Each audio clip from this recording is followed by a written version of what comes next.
Do y'all know what the word polarization means? Are we coming together or are we separating? Have you ever heard polar opposites? Yeah.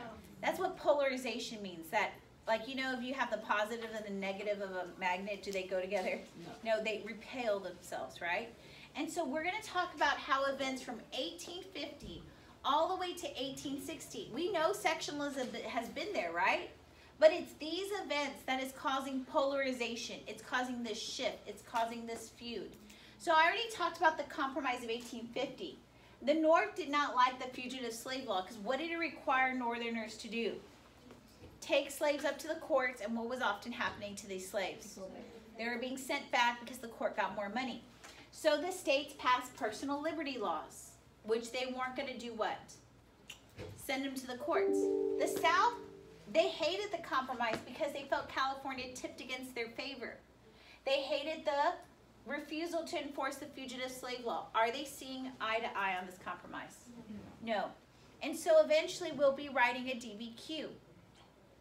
The analysis of this is being able to identify the North's reaction and the South's reaction. Because when they have different reactions to the same thing, are they coming together or are they splitting apart? And that is what the Civil War is. It's about all of these issues culminating, which is leading to the split.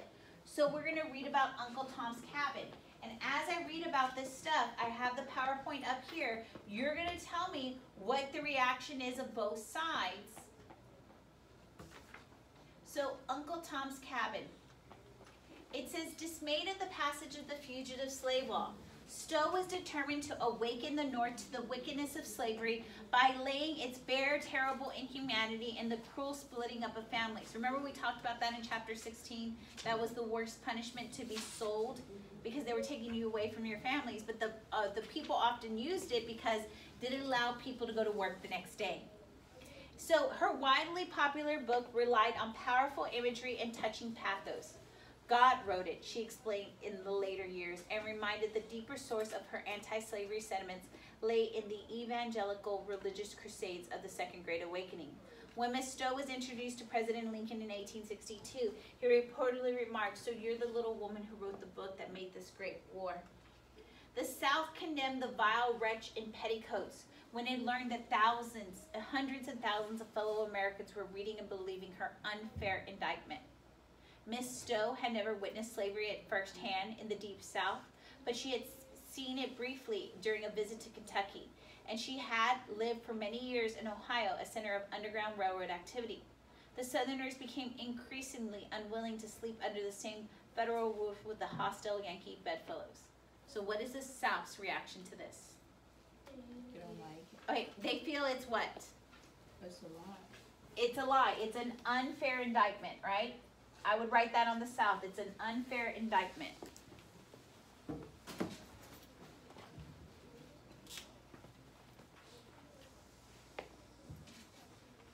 What else? They're saying she's unfair because she's never what?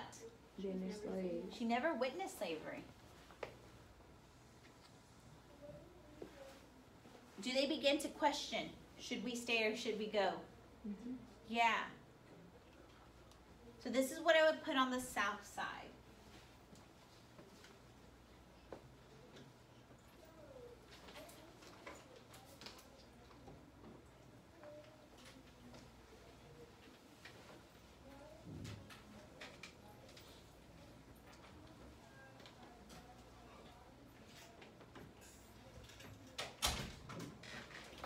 Everybody got this? Huh? There was only two. Okay.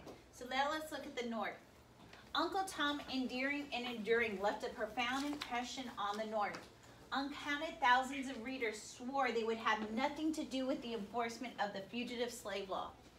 So what should I write? Fugitive slave law. Okay, they would what? Fugitive law. They would have nothing to do with the fugitive slave law. Is that going to upset the South? Mm-hmm. The tale was devoured by millions of impressionable youths in the 1850s, some of who later became the Boys in Blue and volunteered to fight the Civil War through its grim finale. The memory of the beaten, dying Uncle Tom sustained them in their determination to wipe out the plague of slavery. So even then, like, I don't have to write this because this is in the future. Is this going to galvanize people to fight the Civil War? Right.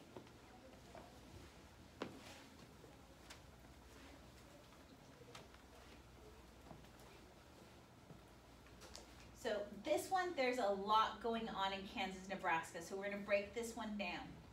So the Kansas-Nebraska Act became the example of the worst workings of popular sovereignty. What did we say popular sovereignty is? To choose.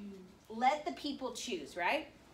So newcomers who ventured to Kansas were a motley lot. Most of the Northerners were just ordinary westward moving pioneers in search of richer lands beyond the sunset. But a small part were inflow of groups financed by Northern abolitionists and free soilers. Most of these anti-slavery organizations was the New England Immigrant Aid Company, which sent about 2,000 people to the troubled area to forestall the South, and also to make a profit.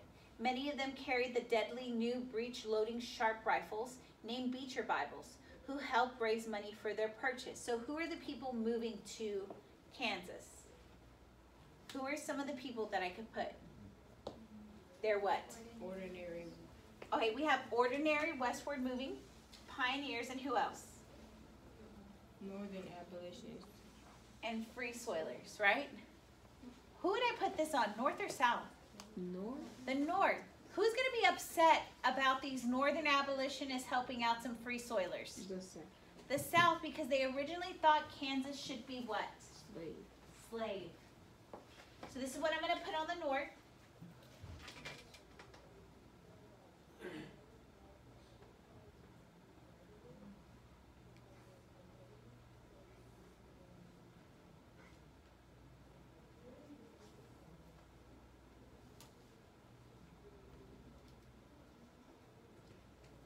So who was going to be outraged by these people moving? This one.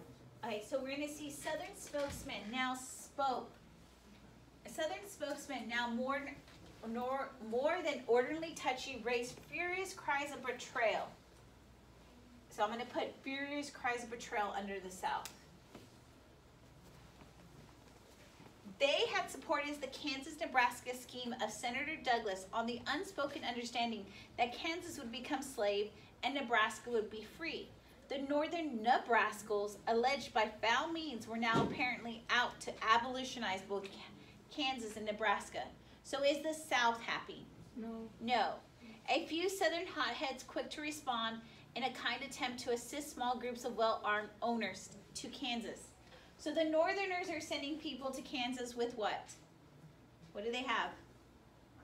Guns. And the Southerners are now sending people to Kansas with what?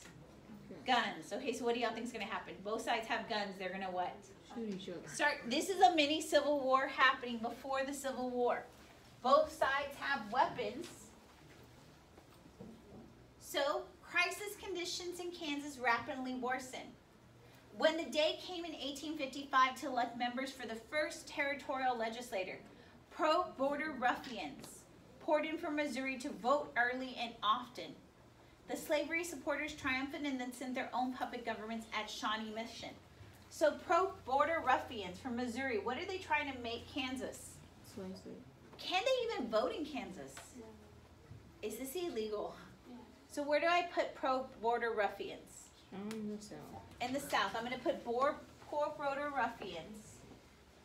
They voted early and often to make Kansas slave, right?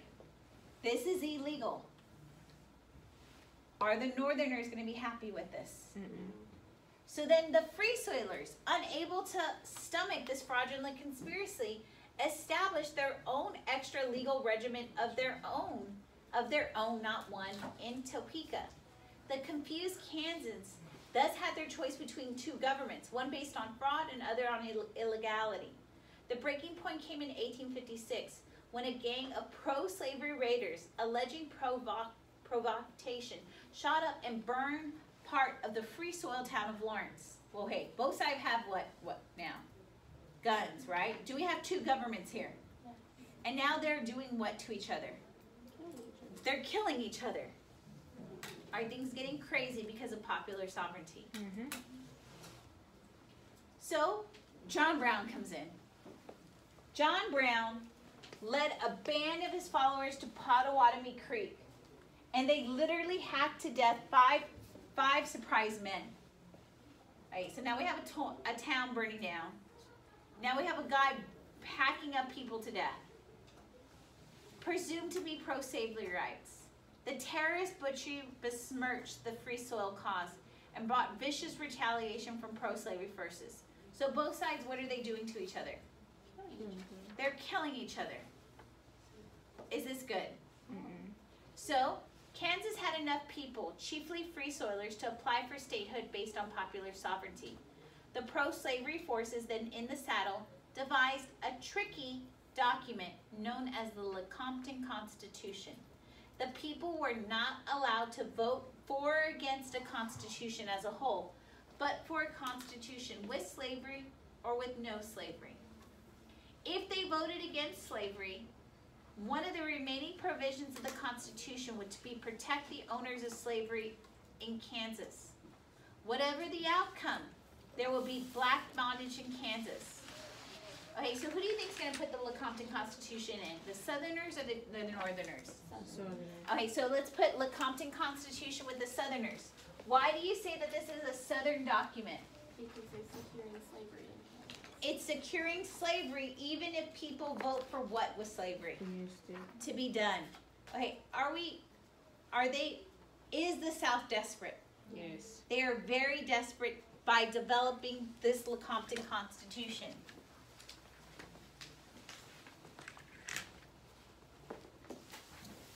So then President Buchanan and his supporters threw his support behind the Lecompton Constitution. Senator Douglas, the champion of popular sovereignty, would not stand for the fraudulency. A compromise was reached. The Lecompton Constitution would be submitted to popular vote. The Free Soilers thereupon showed up the polls and snowed the Lecompton Constitution over. So does it ever become? Nope. So then, the divided, once powerful Democratic Party, Buchanan had Southern support from the Lecompton Constitution, and Douglas had the support from the Northerners. So Kansas is going to divide up our party, and this will lead to this incident. And you will definitely see what is going to go on right here on one of your documents. Let me show you this picture. I don't know if you remember seeing this as you read the book. Did y'all remember seeing this image? Yes. Okay. What's going on in this image? He's beat up. Brooks is with the guy with the cane who is beating up Charles Sumner. It is WWE in the halls of Congress. But you have to understand what is going on because you're definitely going to see this as a document on your DBQ. It says, Bleeding Kansas, Senator Charles Sumner, the guy who is getting beaten up, is delivering a speech, The Crime Against Kansas. He's talking about people hacking to death people, the Lecompton Constitution, sparing a few epithets. He condemned the pro-slavery men as hirelings picked from the drunken spew and vomit of an uneasy civilization. So positive or negative? Negative. Negative. He says he also insulted South Carolina's senior senator, Andrew Butler. Hot-tempered Congress Preston Brooks of South Carolina now took vengeance in his own hands. He resented the insults. He wanted a call for a duel, but the Yankee would reject the challenge. So Brooks' only alternative was to chastise the senator as one would greet an unruly dog. So now going back to this image, who's the guy beating the other one? Brooks, right? I call him Bully Brooks, but his name is Preston Brooks. He is beating up Charles Sumner because Charles Sumner is talking about what incident? Kansas. So where do I put Charles Sumner, north or south? North. Where do I put Brooks? South. Brooks beats the tarnation out of Charles Sumner to the point he is in a vegetative state in England under care. Brooks is like, peace out, I'll never run again. But South Carolina reelects him despite him not running. Charles Sumner, he is in a vegetative state in England. The people of Massachusetts reelect him despite him being comatose. Wow. Yes, I agree with that. You can't even talk it. Are we polarized? Yes. Are the people of these states supporting these guys? Mm-hmm. Okay, you have to understand how ridiculous this is getting. Is it getting to a point where we are going to be fighting each other? Mm-hmm. And can our politicians even keep a straight face? No. So, we're going to come back to this when we come back from the lunch, is the birth of the Republican Party. Okay?